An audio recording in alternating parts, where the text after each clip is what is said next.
Hammaga salom do'stlar, sizlar bilan Tradeway kanali. Bugungi videorolikimizda biz Pocket Option saytiga $5 sarmoya qilib, uni 2-3 barobar ko'tarib yechib olish haqida gaplashib o'tamiz. Ya'ni xuddi shuni bugungi videoda amalga oshiramiz. Demak, ko'rishinglar mumkin, balansimizda pul yo'q. Biz top up tugmasini bosib, hozir Uzkarta orqali minimum $5 dan boshlab sarmoya kiritsak bo'ladi. Kelinglar, Uzkartdan biz minimum $5 sarmoya kiritamiz. Buning uchun mana Poполнить bo'limiga o'tib olamiz. Bu yerda mana Uzkart ustiga bir marta bosamiz, $5 yozilgan. Undan keyin Continue and Pay tugmasini ustiga bir marta bosamiz va bizga karta beradi. Xuddi o'sha bergan kartasiga biz pullarni o'tkazishimiz kerak. Ya'ni kartaga pul o'tkazishimiz uchun bizga 23 daqiqa vaqtdan berdi. Endi hozir xuddi mana shu kartaga pullarni o'tkazib olamiz. Mana o'sha pullarni biz o'tkazib oldik. Screenshotni ham ekranga chiqarib qo'yaman va bu yerda men pulni o'tkazdim tugmasini ustiga bir marta bosamiz va bizga hozir kichkina bundaqa to'lovni tekshirish yozig'i chiqaradi va 1-2 minutda ichida bizning balansimizga pullarni o'tkazib beradi. Hozir videoni pauzaga qo'yib, pullar kelib tushgandan keyin videoni davom ettiraman. Mana oradan 2 daqiqa o'tgandan keyin bizga xuddi shunaqa galочка chiqarib berdi va ko'rishinglar mumkin, payment has been processed degan yozuv chiqardi. Bu yerdan start trading tugmasini bosib, biz endi trading qilib pul ishlashimiz mumkin. Demak, ko'rib turganingizdek balansimizda $5 bor. Hozirlar bilan biz texnik analiz qilib, сделка ochib pul ishlashga harakat qilamiz.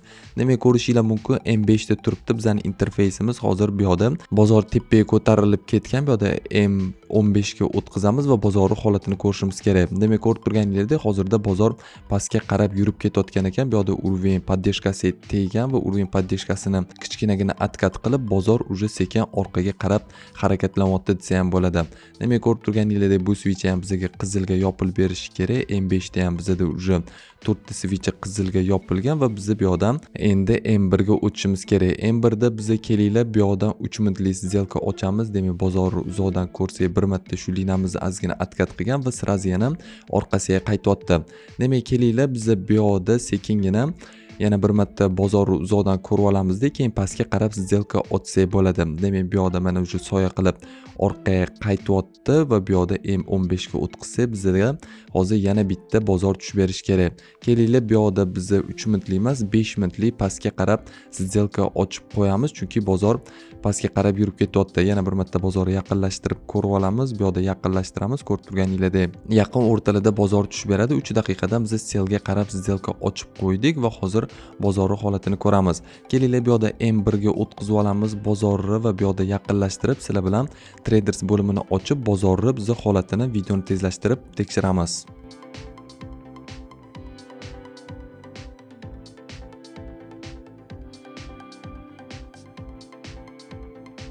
Mana ko'rib turganingizdek bizning сделкamiz yopilishiga 10 soniya qoldi va bu сделкamiz bizga 100% plusga yopildi. Ko'rib turganingizdek bizning $5 $9.55 bo'lib bizning hamyonimizga kelib tushadi. Mana уже bizning balansimizda pullar ko'paydi. Demak, bozorni uzoqlashtiramiz. Bu yerdan yana biz M1, M10, M15 ga o'tkazishimiz kerak va bozorning holatini ko'rishimiz kerak. Demak, ko'rib turganingizdek bozor yaxshigina pastga tushib berdi. Hozir kichkinagina yana tepaga yurib berish kerak. Kelinglar, endi biz boshqa valyutning paraladagi holatda qarab ko'ramiz. Ya'ni yaxshi vaziyat ko'rib qolsak, yana biz сделка ochib pul ishlashimiz mumkin. Demak, bu yerda ko'rib turganingizdek bozor yurib bergan. Bu yerda mana ikkita switch qizilga yopilib berib, bozor bizga yana tepaga yurib bergan. Bu yerda ko'rishinglar mumkin, yana kichkina orqaga qaytyapti.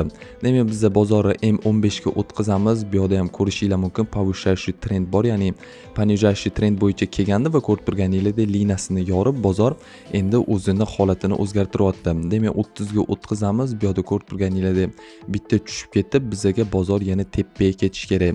Demak, M5 ga o'tsak, biz 5 daqiqalik switchga o'tamiz. Bu yerda ham повышающий trend bor. Biz M1 ga o'tkazamiz deb bu yerda hozir ikkita liniya chizib olamiz. Ya'ni bizani откат beradigan mana shu liniyadan bozor qaytib ketadigan liniyalarimizni chizib olishimiz kerak. Mana shu liniyalarda bozor ko'rib turganingizdek o'zini trendini davom ettirib ketyapti. Bu yerda tepadagisini ham hozir sizlarga chizib ko'rsataman. Ko'rishinglar mumkin, bozor hozir mana shu trend bo'yicha harakatlanyapti. Ya'ni shundan bozor tepaga ham chiqmayapti, pastga ham tushib ketmayapti. Bu yerdagi holatni o'zingizlar ko'rib borishinglar mumkin. Ya'ni faqat tepaga qarab hozirda bozor harakatlanyapti.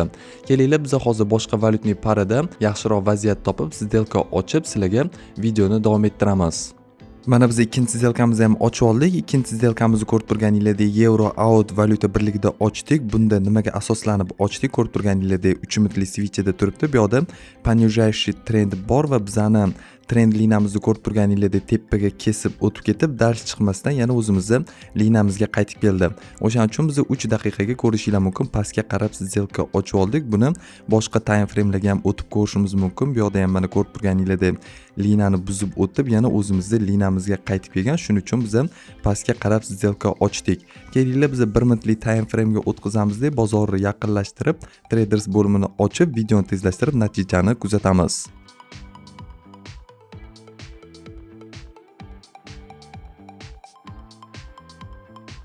Mana ko'rib turganingizdek bizning ikkinchi сделкamiz yopilishiga уже 7 soniya qoldi va hozirda bizning сделкamiz plusga qarab ketyapti. Ko'rishingiz mumkin, bu сделкamiz ham bizga 100% lik plusga yopildi. Bu yoqda holatni o'zingizlar ko'rsanglar bo'ladi. Biz shu yoqda pastga qarab сделка ochgandik va bozorimiz bizga pastga qarab ketdi.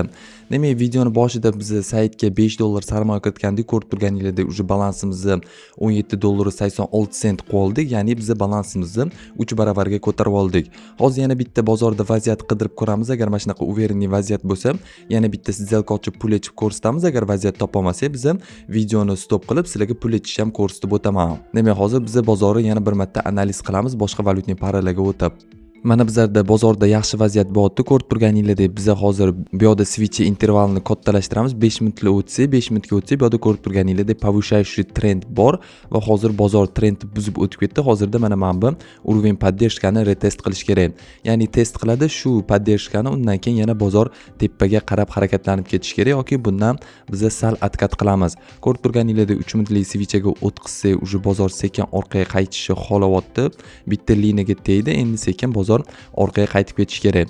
Demak, biz shu yoqda mana ko'rib turganingizdek soya qoldirdi. Kelinglar, endi biz shu yoqda 3 daqiqaga tepaga qarab сделка ochib qo'ysak bo'ladi. Hozir keyingi switchni ko'ramiz. Bu switch yashilga yopilsa, уже keyingisini biz bemalol tepaga qarab сделка ochsak bo'ladi. Chunki aytib o'tganimdek, bizda повышающий trend bor. Demak, 10 minutlik switchga qo'yamiz. Bu yerda ko'rib turganingizdek повышающий trend bor. Shu trendni bozor davom ettirib ketish kerak. Demak, har doim minimumlarni yengilab ketadi. Bu yerda ham minimumini bitta yengiladi. Katta soya qoldirdi. Endi biz bemalol mana shu yoqdan tepaga qarab сделка ochsak bo'ladi.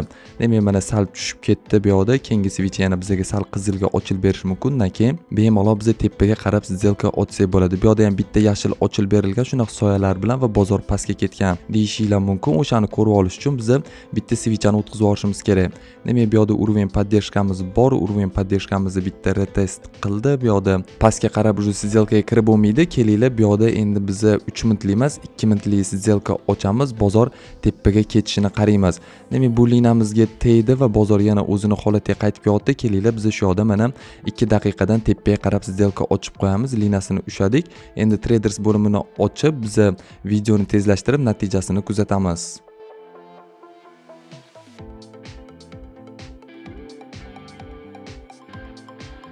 Mana ko'rib turganingizdek 3-сделкamiz ham yopilishiga 10 soniya qoldi. Bu сделкamiz ham bizga 100% lik plusga yopildi. Bu сделкamiz hozir bizga $15.90 daromad olib keladi. Ko'rib turganingizdek mana ko'rishingiz mumkin. Bizning сделкamiz mana shu yoqda ochgandik. Ko'rishingiz mumkin, bozor bizga tepaga yurib berdi va balansimizda $33.76 bo'ldi. Videoni boshida biz saytga $5 sarmoya kiritgandik. Ko'rib turganingizdek почти 6 baravarga biz balansimizni oshirdik. Bu razgon depozitsiya ham bo'ladi.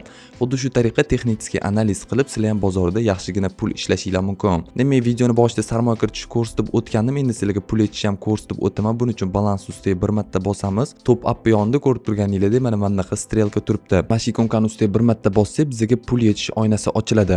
Ko'rib turganingizdek biz hozir Humo Uzcard orqali sarmoya kiritganimiz uchun Humo Uzcardga biz pullarni yechib olsak bo'ladi yoki WebMoneyga yechib olishimiz mumkin. Demak, pul yechish uchun biz birinchi qatorga summani yozamiz. Demak, balansimizdagi hamma summani yozamiz. Bizning balansimizda $33.76 bor va ikkinchi qatordan card number deb qo'ygan. Mana shu kartamizning raqamini yozamiz. Mana kartamiz nomerini yozdik. Ikkinchi qatordan amal qilish muddatini yozamiz. Va mana kartamiz amal qilish muddatini ham belgilab oldik. Uchinchi qatordan endi bizga card holder, ya'ni karta egasini ismini yozib o'tamiz. Mana uchala qatorni ham belgilab oldik. Ko'rib turganingizdek komissiyasi 0 turibdi. Bu yerda xohlasanglar save kart qilib qo'ysanglar bo'ladi. Ya'ni karta egasini saqlab qo'yasizlar. Men xuddi shunaqa ptichka qo'yib qo'yaman va continue tugmasini ustiga bir marta bosamiz. va ko'rishinglar mumkin bizga xuddi shunaqa oyna ochildi. Withdrawal request has been sent degan yozuv chiqardi va ko'rishinglar mumkin bu yoqda 5 ish kunida pullar kelib tushadi deb qo'ygan, lekin uzog'i 1 kunning ichida bu sayt bizning kartalarimizga pullarni to'lab beradi. Agar kriptovalyutaga pullarni yetsanglar, undan ham tezroq to'lab beradi. Demak, ko'rib turganingizdek, xuddi shu tariqa valyuta birliklarida сделкаlar ochib biz bu saytdan pullar ishlashimiz mumkin. Xuddi shunaqa texnik analiz qilib, sizlar ham minimal sarmoya bilan o'zingizlarga yetarli mablag'ga ishlab olib, keyin bemalol bu saytdan pullarni yechib olsanglar bo'ladi. Hech qanaqa muammolar bo'lmaydi. Pullar kelib tushishi bilan men skrinshotlarini Telegram kanalimga tashab qo'yaman. Telegram kanalimizga ham o'tib bemalol pullar kelib tushdimi yo'qmi ko'rib borishinglar mumkin va bu sayt haqidagi ko'p ma'lumotlar bizning Telegram kanalimizda bo'ladi. Demak, video yoqqan bo'lsa, videoga like bosib, kanalga obuna bo'lib, bizani qo'llab-quvvatlavorasizlar degan umiddamiz. Keyingi videolarda ko'rishguncha xayr, sog', salomat bo'linglar.